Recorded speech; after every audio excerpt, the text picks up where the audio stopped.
జనగామ జిల్లాలో యూరియా కోసం రైతులు పడిగాపులు పడుతున్నారు. క్యూ లైన్లలో ఉదయం నుండి సాయంత్రం వరకు వేచి చూస్తున్నా యూరియా ఇవ్వటం లేదంటున్నారు. 40 రోజుల నుంచి తిరుగుతున్నా యూరియా దొరకటం లేదంటున్నారు.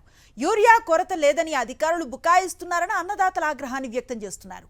కలెక్టర్ కార్యాలయం ముందు క్యూ లైన్లో నిల్చున్న తాము అధికారులకు కనపడటం లేదా అని రైతులు ప్రశ్నిస్తున్నారు.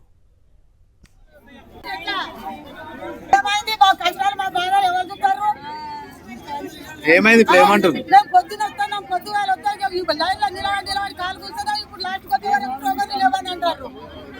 అయిపోయిందని చెప్తుండ్రా.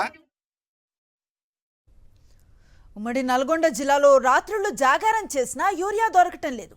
బస్తా యూరియా కోసం రోజుల తరబడి పడిగాపులు పడుతున్నారు రైతులు.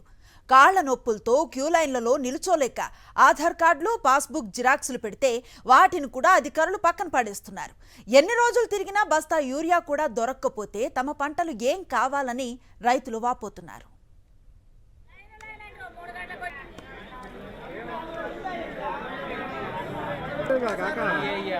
ఏడిస్తే దొరికే